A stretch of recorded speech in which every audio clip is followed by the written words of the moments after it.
habiendo de llevar muchos hijos a la gloria, perfeccionase con aflicciones al autor de la salvación de ellos. Hebreos 2:10. Pensé que no lo iba a hacer. Bueno, hermanos, quiero compartirles una reflexión sobre este versículo bajo el título Perfeccionado por el sufrimiento, el camino glorioso del Hijo y de sus hijos. Esta noche vamos a contemplar el corazón del plan de redención. La Biblia no nos dice simplemente que Cristo murió. Nos dice por qué murió, cómo murió y con qué propósito murió. El autor de Hebreos, en el versículo de hoy, nos ha introducido una verdad que desafía la lógica humana. Y es que, ¿cómo es que el Hijo eterno de Dios tenía que ser perfeccionado por el sufrimiento? Esto nos obliga a preguntar, ¿cómo es que podía ser perfeccionado aquel que es perfecto? ¿Por qué el sufrimiento fue el camino elegido por Dios? ¿Y qué significa para nosotros, los muchos hijos que Él quiere llevar a la gloria? ¿Qué significa para nosotros todo esto?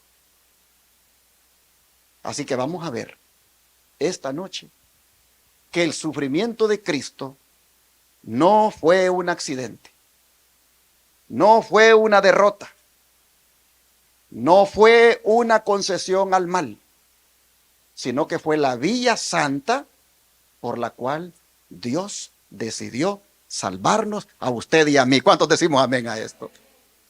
Hay 6 poderosas frases en este versículo que tienen un gran mensaje para nosotros. La primera, porque convenía a aquel. La segunda, por cuya causa son todas las cosas. La tercera, por quien todas las cosas subsisten. La cuarta, que llevaría muchos hijos a la gloria. La quinta, que perfeccionaría con aflicciones. Y la sexta, al autor de la salvación de ellos. Permítanme ir frase por frase para mirar, hermanos, lo que el Señor nos quiere enseñar. La primera, porque convenía a aquel. Esa frase, ¿qué significa? Le convenía a aquel. Esa frase lo que quiere decir es que Dios lo consideró apropiado. Dios lo consideró justo. Dios lo consideró que era coherente con su carácter. Eso es lo que encierra la frase, porque convenía a aquel. En otras palabras, el sufrimiento de Cristo no fue improvisado. No fue un plan B, sino que fue parte del consejo eterno de Dios. Hermanos, la cruz armonizó con la justicia de Dios. La cruz armonizó con el amor de Dios. La cruz armonizó con la santidad de Dios. Un texto que lo respalda es el de Isaías 53:10. Dice aquí el Señor, Isaías 53:10. Dice así: con todo eso, Jehová, ¿qué quiso, hermanos? Quebrantarlo, sujetándole a padecimiento. Cuando haya puesto su vida en expiación por el pecado, verá linaje, vivirá por largos días, y la voluntad de Jehová será en su mano prosperada. Miren ustedes cómo este texto concuerda con el versículo de memoria. Concuerda con la frase, porque convenía a aquel. Porque aquí dice que con todo eso Jehová quiso quebrantarlo. Nuevamente, esto no significa crueldad divina, sino propósito redentor. Él quiso quebrantarlo. Aquí no habla de placer en hacerlo, sino, hermanos, en voluntad soberana. Quebrantarlo implica permitir el sufrimiento para cumplir un plan eterno. La idea clave que nos da este versículo es que la cruz, otra vez, no fue accidente, no fue derrota, sino que fue una decisión divina para salvarnos a nosotros. Hermanos y hermanas, mire Hechos como lo dice, Hechos 2:23. Hechos 2:23.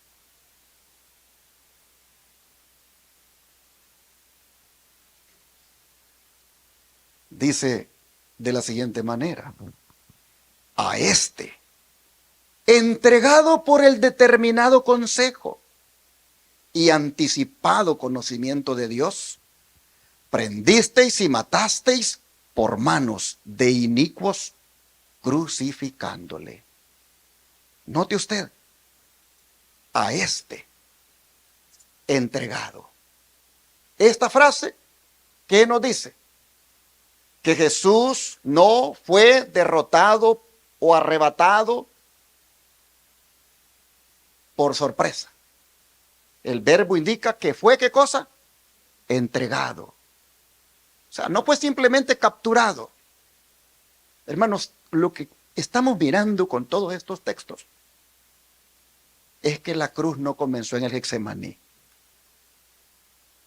La cruz comenzó en el plan eterno de Dios, cuando se juntaron en consejo divino y determinaron que así se salvaría a todo aquel que aceptara al Hijo de Dios. Hermanos y hermanas, dice aquí el texto que eso fue por determinado, ¿qué cosa? Consejo. ¿Qué significa eso, determinado consejo? Que fue algo decidido, que fue algo establecido, que fue algo delimitado, que fue un decreto divino antes de la fundación del mundo. Dice que fue eso determinado consejo y anticipado conocimiento de Dios. Hermanos, aquí no se trata solo de que Dios sabía lo que ocurriría, sino que el Señor conocía con propósito todo lo que iba a sucederle a su Hijo. Hermanos y hermanas, aquí nosotros vemos un conocimiento soberano que iba a guiar la historia. Miren, por lo que estamos leyendo, Dios no reaccionó al pecado humano, sino que lo incluyó en su plan, aunque no lo aprobó. A ver si me explico otra vez. Dios no reaccionó al pecado humano, de acuerdo a los textos que estamos leyendo, sino que lo incluyó en su plan redentor sin que eso significara aprobar el pecado. Mire, el don de profecía, como lo dice. Mucho tiempo duró, dice, aquella misteriosa conversación, el consejo de paz en favor del hombre caído. El plan de la salvación había sido concebido antes de la creación del mundo, pues Cristo es el Cordero de Dios, o el Cordero, el cual fue muerto desde el principio del mundo. Sin embargo, dice, fue una lucha aún para el mismo Rey del universo entregar a su Hijo a la muerte por la raza culpable. Oh, el misterio de la redención, el amor de Dios hacia un mundo que no le amaba. ¿Quién puede comprender la profundidad de ese amor que excede a todo conocimiento? Hermanos, ¿Lo puede comprender usted?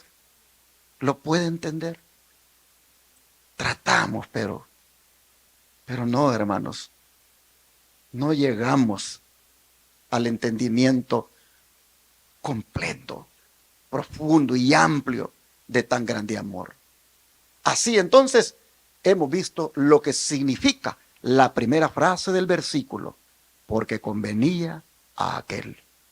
Lo reforzamos con Isaías, lo reforzamos con el libro de los Hechos, y hemos visto que la palabra porque le convenía a aquel o porque convenía a aquel, es que era algo, hermanos, que estaba debidamente planificado, que estaba siendo parte de ese consejo de paz, donde el Hijo sería entregado en caso de que el ser humano cayera en el pecado. Pregunto, ¿Dios nos amó desde antes de la fundación del mundo? Ya, hermanos, ya nos amaba el Señor. Pero vamos a la segunda declaración. Que a ese que le convenía, a ese que hizo ese plan de paz en el cielo, ese dice es alguien por cuya causa, ¿qué cosa? Son todas las cosas. Y esto, hermano, nos recuerda quién es Él. ¿Quién es Dios? Cuando dice por cuya causa son todas las cosas, lo que nos está diciendo es que Él es el Creador, que Él es el centro del universo y que nada ocurre fuera de su soberanía. Él es el sustentador. Hermanos, la frase por cuya causa son todas las cosas, interesante, me gustó, me fui a ver en el griego lo que quiere decir el griego cuando dice esa frase. Hermanos, en el griego original la frase es aquel para quien existen todas las cosas. Aquel cuyo propósito es la razón de todo lo creado. Lo que nosotros vemos traducido como por cuya causa son todas las cosas, en el griego original es por aquel por quien existen todas las cosas y aquel cuyo propósito es la razón de todo lo creado. En otras palabras, no está hablando aquí solo de origen, sino de finalidad. Es decir, todo existe para Él. Todo apunta a su gloria y todo encuentra sentido en su voluntad. Y esto de que por cuya causa son todas las cosas, conecta perfectamente con Romanos y con Colosenses. Mire, Romanos 11:36, cómo nos habla.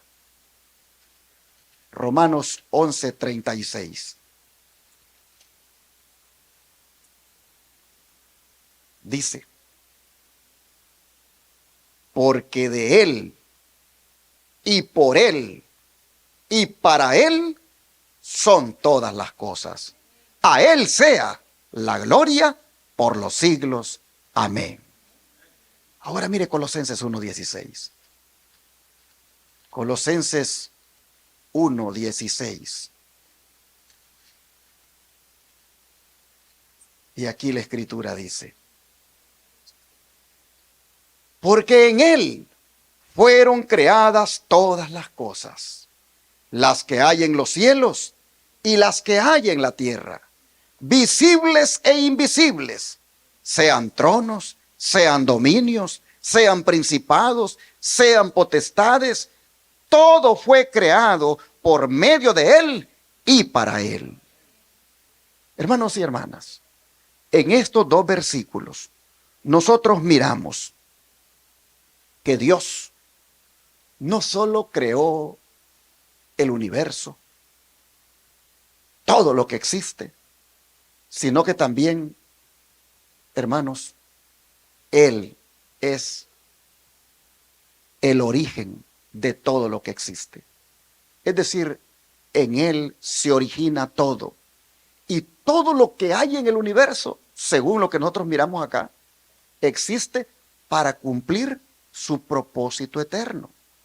Si ustedes notan, aquí el primer versículo de Romanos habla de que Dios es el origen, es el sustentador, es el propósito final de todo lo que existe y que la salvación, la historia y nuestra vida solo tienen sentido cuando terminan en su gloria.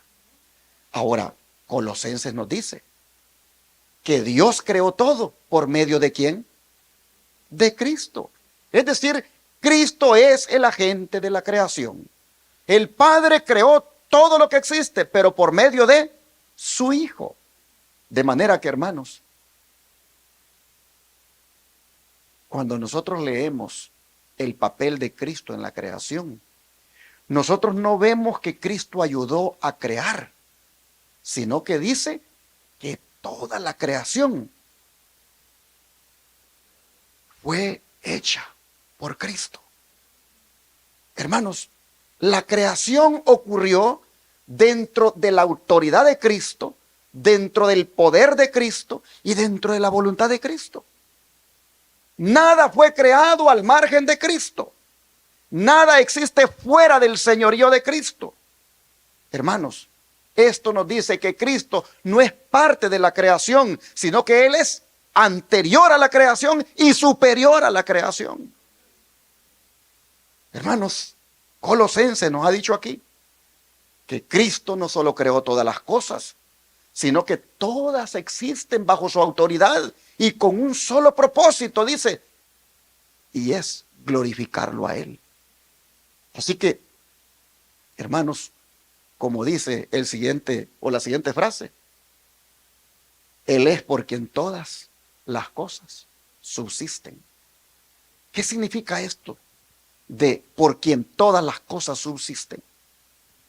Significa, hermanos, que Dios no solamente creó todo lo que existe, sino que lo sostiene. Es decir, todo subsiste, todo permanece, todo se mantiene existiendo, todo está aquí en el mundo sin colapsar, porque el Señor lo sustenta y lo sostiene. Hermanos, la creación no funciona sola. El otro día yo no oro así, pero el Señor me iluminó cuando estaba arrodillado. Y le dije, Señor, al nomás levantarme, gracias le digo porque estoy mirando, estoy oyendo, estoy pensando y estoy hablando. Pero gracias le digo porque mi páncreas está funcionando, mi hígado, mis riñones, mi corazón, mis arterias, mis intestinos, mis articulaciones. Y comencé a mencionar órganos y órganos y órganos y órganos. Y terminé diciéndole, es que estoy vivo gracias a ti, le dije. Tú me estás sosteniendo. Tú eres el que está permitiendo que todavía el páncreas trabaje, que el corazón trabaje, que el hígado trabaje, que los riñones trabajen. Tú estás haciendo que el cerebro funcione. Señor, hermano, cuando me puse a ver eso así en la oración, yo dije, wow, es que no solo existo, vivo por la gracia de Dios. Hermano, nada de lo que está aquí en la tierra, ni usted ni yo, nos mantenemos así porque, ¿verdad? No, hermanos, la creación no funciona sola.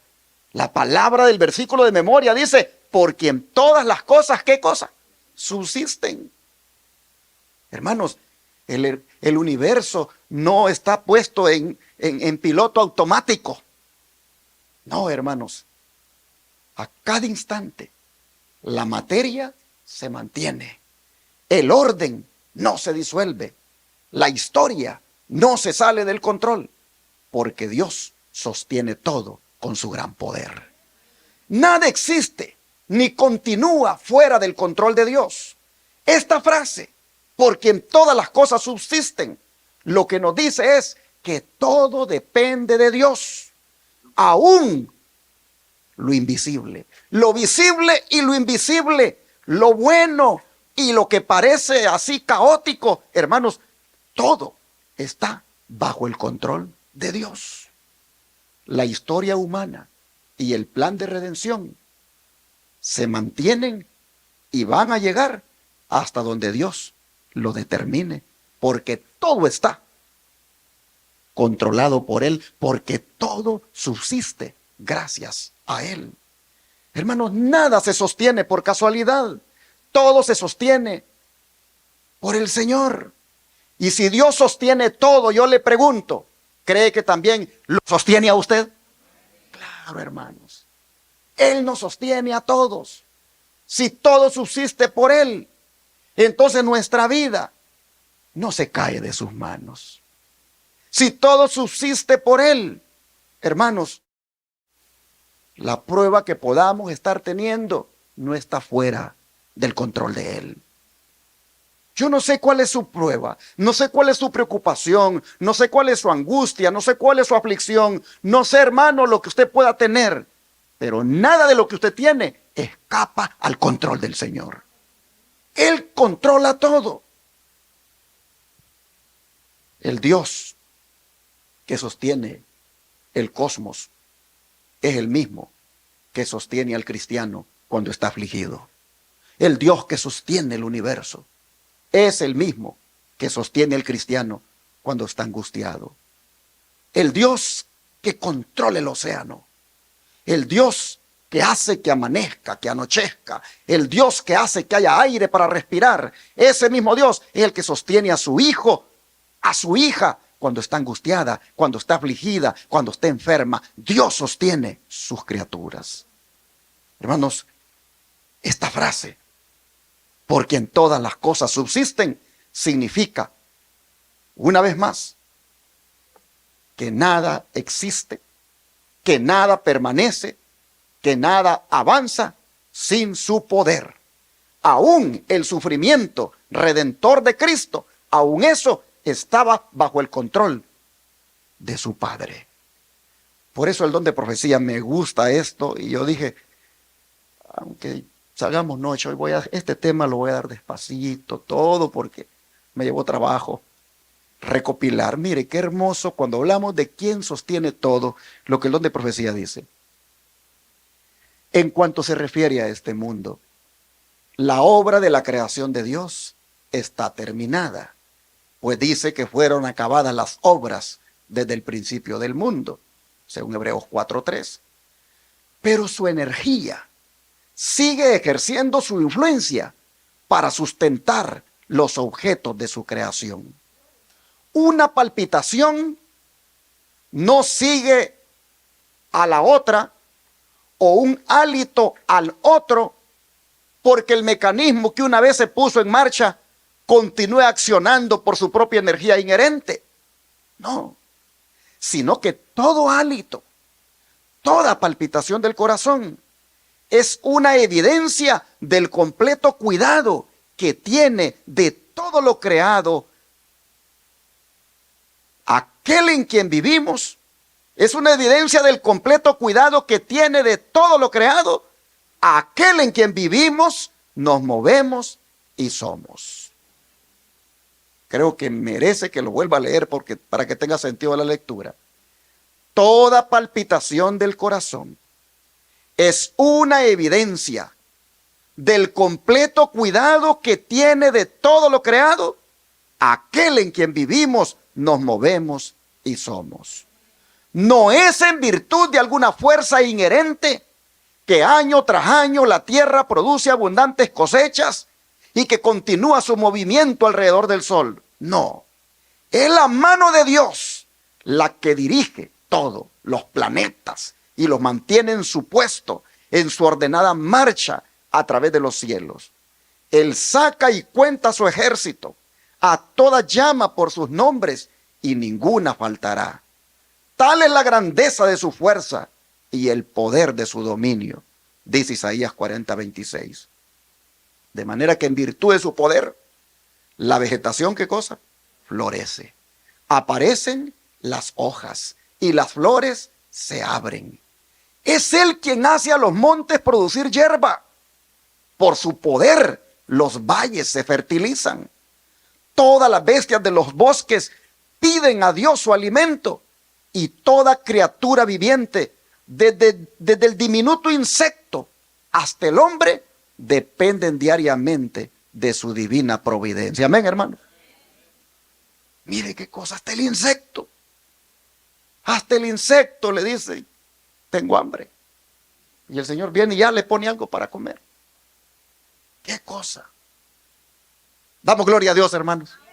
Qué grande es el amor de Dios. Cómo sostiene a su creación. Oh, mire lo que sigue diciendo. El apóstol exaltó a Cristo delante de sus hermanos como aquel por quien Dios había creado todas las cosas y por quien había labrado su redención. Y declaró que la mano que sostiene los mundos en el espacio y mantiene en su ordenada distribución e infatigable actividad todas las cosas en el universo. Hermanos, esa mano, dice qué cosa, es la que fue clavada por ellos en la cruz. ¡Wow! ¡Qué profundo esto! Lo vuelvo a leer. Declaró que la mano que sostiene los mundos en el espacio y mantiene en su ordenada distribución e infatigable actividad todas las cosas en el universo. Esa mano es la que fue clavada por nosotros en la cruz. ¡Wow, hermanos! Esto es solemne. Dios que sostiene las galaxias, permitió la cruz para que la siguiente frase se haga realidad. Llevar a través de ese sacrificio, a través de esa grande muestra de amor en la cruz, a través de eso, llevar muchos hijos a la gloria, como decía o dice la otra frase que nos hemos aprendido. Y aquí, hermanos, está el propósito del sufrimiento. El propósito del sufrimiento de Cristo es ¿qué cosa? Llevar muchos hijos a la gloria. En otras palabras, Cristo no murió solo para pagar una deuda, sino que sufrió para formar una familia, porque ¿cómo le llama? Hijos. Hermanos, por eso dice Juan 1:12, mas a todos los que le recibieron, les dio potestad, ¿qué cosa? De ser hechos hijos de Dios. Y Romanos 8:17 dice, y si hijos, dice también, herederos de Dios y coherederos con Cristo, si es que padecemos juntamente con Él. En otras palabras, mis hermanos, el sufrimiento de Cristo abrió un camino para nosotros. Miren, de esclavos que éramos, el sufrimiento de Cristo nos convirtió en hijos de Dios. De pecadores que éramos, nos convirtió en herederos. De condenados que estábamos, nos convirtió en glorificados, porque le aceptamos como nuestro único y amante Salvador. Hermanos, es interesante ver esa palabrita gloria, porque se ve que la gloria de los hijos de Dios, esa gloria pasa por el sufrimiento. En otras palabras, no hay corona sin cruz, no hay gloria sin obediencia, no hay redención sin sacrificio. Cristo vino y sufrió por nosotros. Cristo inclusive no vino a librarnos del camino, sino que vino a caminarlo primero para enseñarnos a nosotros cómo lo debemos caminar. ¿Por qué? Porque Él quiere llevarnos ¿a dónde? A la gloria. Mire lo que dice el don de profecía. Cristo fue despreciado y rechazado por los hombres. Aquellos a quienes vino a salvar no pudieron ver en Él nada digno de aprecio. Si Él viniera a nuestro mundo desprovisto de honor terrenal o poder real, ¿quiénes lo recibirían como el Rey de Gloria, como la majestad del cielo? ¿Cuántos orgullosos miembros de iglesia se sentirían avergonzados de Jesús y el descrédito que conlleva su aceptación hasta el punto de no estar dispuestos a seguirlo? ¿Por qué? Por la manera como vino. ¿Qué amor, dice, qué incomparable amor ha sido manifestado por el Hijo del Hombre? Y todo esto lo soportó para llevar consigo a muchos hijos e hijas a la gloria. ¿Quién está dispuesto hoy a ponerse de parte del Señor? ¿Quién aquí quiere poner de parte del Señor? Todos. Es que es grande lo que ha hecho por nosotros. Nosotros no lo merecemos. Por eso dice que de tal manera, ¿qué cosa? Amó Dios al mundo, hermanos. Todo esto el Señor lo llevó para llevar hijos e hijas a la gloria.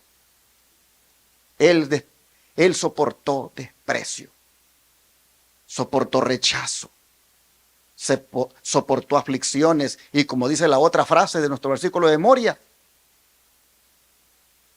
fue perfeccionado por las aflicciones. ¿En qué sentido Él fue perfeccionado? Hermanos, ¿fue perfeccionado Cristo moralmente? No. Cristo no fue perfeccionado moralmente, porque Él nunca pecó, Él fue santo. Hebreos 4:15 dice que fue tentado en todo, según nuestra semejanza, pero sin pecado. Entonces, ¿en qué fue perfeccionado? Hermano, fue perfeccionado como Salvador por medio del sufrimiento. Es decir, aprendió obediencia en carne humana.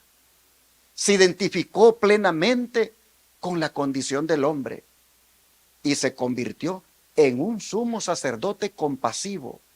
Hermanos y hermanas, ahí nosotros vemos un perfeccionamiento del plan de salvación, un perfeccionamiento del plan de redención de Cristo siendo el Salvador de la raza humana, aprendiendo obediencia en carne humana, identificándose plenamente con la condición del hombre y convirtiéndose en sumo sacerdote compasivo. Un perfeccionamiento de un plan. Hermanos, la palabra dice que Cristo, cuando padeció siendo tentado, se convirtió en poderoso para socorrer a los que son tentados. Cristo, hermanos, nos salva desde dentro de la experiencia humana, porque Él se hizo humano como nosotros, para sentir en carne propia lo que nosotros sentimos. Y desde esa experiencia que Él tuvo, Él se perfeccionó cada día, al punto que se convirtió justamente en el Salvador que nosotros necesitábamos. El don de profecía, mire cómo dice: no podemos apreciar a nuestro Redentor en el sentido más elevado hasta que podemos verlo con el ojo de la fe, descendiendo hasta las profundidades de la miseria humana, tomando sobre él la naturaleza del hombre, la capacidad de sufrir, y en el sufrimiento ejerciendo su poder divino para salvar a los pecadores y elevarlos hasta colocarlos en comunión con él. ¿Por qué tenemos tan poco conocimiento del pecado? ¿Por qué tenemos tan poca contrición? Porque no nos acercamos más a la cruz de Cristo. La conciencia se endurece por acción del engaño del pecado, porque permanecemos lejos de Cristo. Pensemos en el capitán de nuestra salvación. Sufrió vergüenza por nosotros para que no experimentáramos vergüenza y desprecio eternos. Sufrió en la cruz para que los hombres caídos reciban misericordia. La justicia de Dios es preservada y el hombre es perdonado. Jesús muere para que el pecador viva. El Hijo del Altísimo sufrió vergüenza por amor a los pobres pecadores para rescatarlos y coronarlos con gloria eterna. Amén, hermanos. Oh, hermanos, qué profundo esto. No hay dolor humano que Cristo no lo comprenda, porque Él lo experimentó. No hay lágrima que Él no haya anticipado, porque también Él lloró. Suplicaba con lágrimas, dice, a aquel que le podía librar. Hermanos, no hay lucha que el Señor no pueda entender de nosotros, porque Él pasó las peores luchas. Por eso es llamado en la última frase como autor o capitán de nuestra salvación. ¿Por qué le puse entre paréntesis capitán a la par de autor? Porque en el griego la palabra autor es argegás, y argegás significa, mire todo lo que significa: pionero, capitán, iniciador, jefe, príncipe, autor que abre camino y comandante que va al frente. Todo eso significa la palabra Argegas y que la Reina Valera tradujo como autor. Pero yo dije, ¿por qué la hermana White? Ella siempre, yo miro en sus escritos que siempre está hablando del capitán y del capitán de nuestra salvación y siempre se refiere como el capitán de nuestra salvación. Y entonces me fui al inglés y vi la Biblia que ellos usaban en ese tiempo, la King James. Y allí no dice el autor de la salvación. Ahí dice en inglés el capitán de la salvación. Por eso que ella siempre está usando en sus escritos el capitán y el capitán de la salvación. Hermanos, y cuando usted escuche o escucha que se refiere a Cristo como el capitán de la salvación, ¿qué se le viene a la mente? Ok, ¿qué más? El que dirige, ok, ¿qué más? El que gobierna. Pero no se le viene a la mente la palabra guerra. ¿Qué hace un capitán? Hermanos, Cristo como capitán en la guerra en la cual nosotros estamos aquí, en este mundo, enfrentados, que es una guerra no contra sangre ni carne. Hermanos, en esa guerra, Cristo es nuestro capitán. Él nos dirige. Él va delante de nosotros. Hermanos, Cristo no es alguien que dirige desde atrás, sino uno que entra primero en la batalla para pelear por nosotros. Cristo no nos salva dando órdenes desde el cielo, sino que nos salva entrando Él mismo en el conflicto con nosotros. Él es el capitán que va adelante y no detrás. Oh, hermanos, en la antigüedad, el capitán no enviaba primero a sus soldados. Él iba al frente. Él iba enfrentando el peligro antes que todos. Y así también ocurre con el cristiano que tiene a Cristo en su corazón. Cristo va adelante peleando sus batallas. Hermanos y hermanas, cuando Cristo vino aquí a este mundo, Él entró primero al sufrimiento. Él enfrentó primero el pecado. Él probó primero la tentación. Y Él murió primero y resucitó primero como victorioso sobre el pecado. Hermanos, por eso es que la salvación no es un concepto, es un camino abierto. Es un camino abierto con sangre y obediencia por el capitán de nuestra salvación.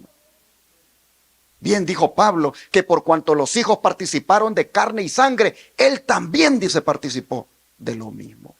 Mire lo que dice el don de profecía. Cristo ofreció su cuerpo quebrantado para comprar de nuevo la herencia de Dios, a fin de dar al hombre otra oportunidad, por lo cual puede también salvar eternamente a los que por Él se allegan a Dios, viviendo siempre para interceder por ellos.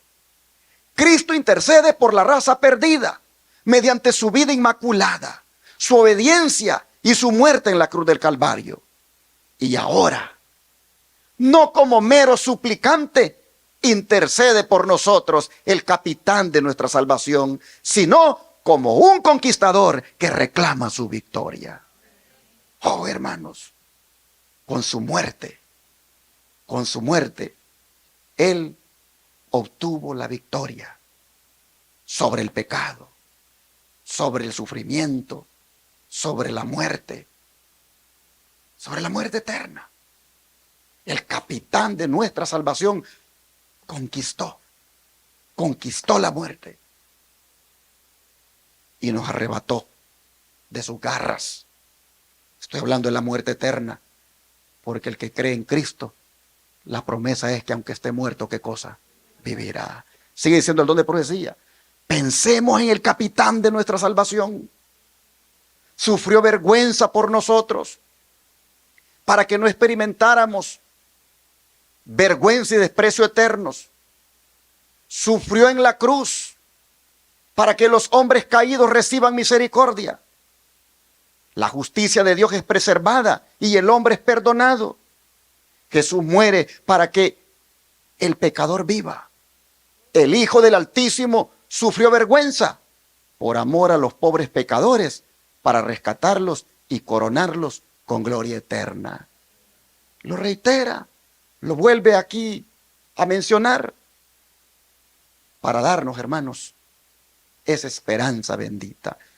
Pero hay algo más implicado en esto de que Cristo sea llamado el capitán de nuestra salvación. Y es que hay un enemigo. Hay un enemigo en esta guerra que solo Él lo puede vencer. Y si nosotros estamos con Cristo, Él lo vencerá por nosotros. Hermanos, en la guerra en la que estamos, nosotros todos los días corremos riesgo de que ese enemigo nos derrote, nos haga caer. Pero el que tiene a Cristo en su vida, tiene la victoria asegurada sobre el enemigo. Él es el capitán de nuestra salvación. Cristo no vino solo a perdonar pecados, vino a derrotar al que tenía el imperio de la muerte. Y hay algo que me gusta de Cristo, y es que Él no negocia con el enemigo. Hermanos, Cristo venció al enemigo cuando en la cruz del Calvario dijo: consumado es. A través del sufrimiento, el capitán de la salvación, hermanos, pudo lograr lo que hoy nosotros anhelamos, y es un día entrar por las puertas eternas. Oh, hermanos, y ese capitán que fue perfeccionado por el sufrimiento, también nos perfecciona a nosotros, sus soldados.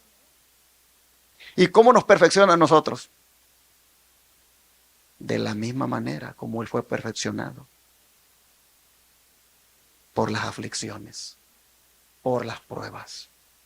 Hermanos, el Señor no nos ha prometido un camino fácil en esta guerra, pero sí nos ha prometido un camino seguro con Él. Lo que Él vivió, hermanos, prepara a sus soldados para seguirle, y esos soldados somos usted y yo. Hermanos, decir que Cristo es el capitán de nuestra salvación significa que no caminamos solos. Significa que no sufrimos en vano. Y significa que no peleamos una guerra perdida. Porque con nosotros está el vencedor. Y por medio de Él, dice el apóstol Pablo, ¿qué cosa? Somos más que vencedores. Dice el don de profecía: el capitán de nuestra salvación fortalecerá a su pueblo para el conflicto en el cual deberá empeñarse.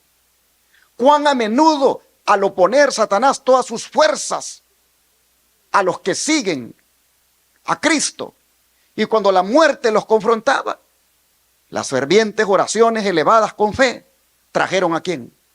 Al capitán de la hueste del Señor, al campo de la acción, y cambiaron el curso de la batalla y libraron a los oprimidos. Hermanos y hermanas, ¿cuántas veces Cristo, nuestro capitán, nos ha librado y ni cuenta nos hemos dado? ¿Y cuántas veces sí hemos sido conscientes porque le hemos dicho: ayúdame, Señor? Y Él, como todo nuestro gran capitán, nos ha ayudado. Hermanos, miren ustedes, el capitán de nuestra salvación fortalece a su pueblo para el conflicto. Nos espera un conflicto. Estamos ya en el conflicto, pero no en la dimensión que sabemos que va a llegar. Pero hermanos, el capitán de la salvación ya está con nosotros. Y cuando el conflicto arrecie, cuando las cosas se compliquen más, ese capitán peleará por nosotros y nos ayudará. Y si ya fuera cosa que nos mandan a un calabozo, que nos mandan a la cárcel, ahí estará el capitán con nosotros. Hermanos y hermanas, esta noche, el versículo de memoria que nos hemos aprendido nos deja una gran verdad. Nos deja un poderoso mensaje. Y es que Dios no nos prometió un camino sin dolor, pero sí nos prometió un Salvador que caminó primero por el dolor. Un Salvador que fue perfeccionado por el sufrimiento. Ese Salvador, hermanos, es el que nos llama hoy a confiar. Es el que nos llama hoy a perseverar y a no soltar la fe. Yo no sé, usted, amable televidente, radio oyente, internauta, no sé si usted está sufriendo ahora por algo. No sé si usted está cansado de la vida, cansada de la vida. No sé si usted inclusive va por este camino y cuestionando todo lo que le pasa. El versículo de memoria le ha dicho ahora que nuestro sufrimiento nunca es inútil cuando estamos con Cristo Jesús. Hermanos y hermanas, Dios está llevando muchos hijos ¿a dónde? A la gloria. Y usted está incluido allí.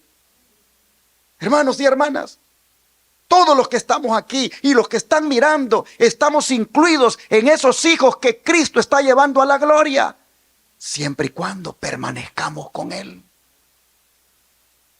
Por eso dijo Pablo que las aflicciones del tiempo presente, dijo, no son comparables, dijo, con la gloria venidera.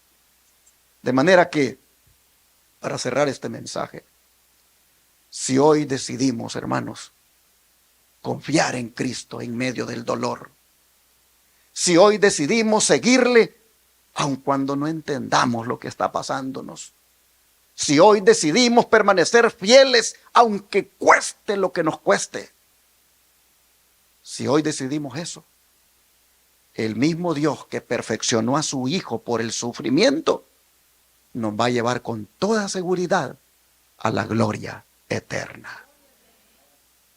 ¿Cuántos quisieran hoy decirle al Señor, si me has de perfeccionar por medio del sufrimiento, no te separes de mí como mi capitán? ¿Cuántos quisieran decirle hoy al Señor que finalmente, cuando los hijos lleguen a tu gloria, que allí esté yo con esos hijos? ¿Cuántos quisieran que le dijéramos eso al Señor? Vamos entonces a orar para pedírselo.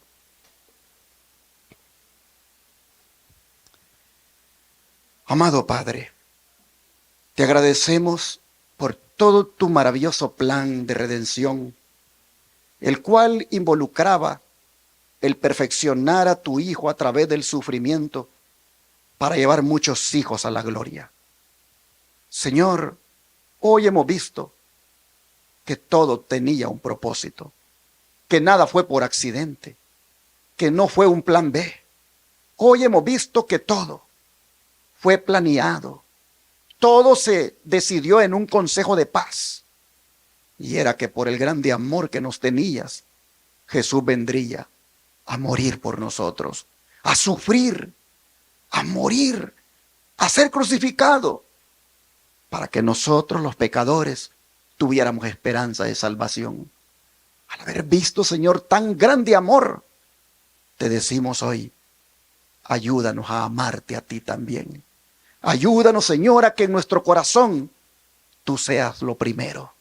Ayúdanos, Padre, a que nuestro amor por ti sea tan grande y tan profundo, que siempre te amemos y siempre seamos fieles y siempre permanezcamos contigo.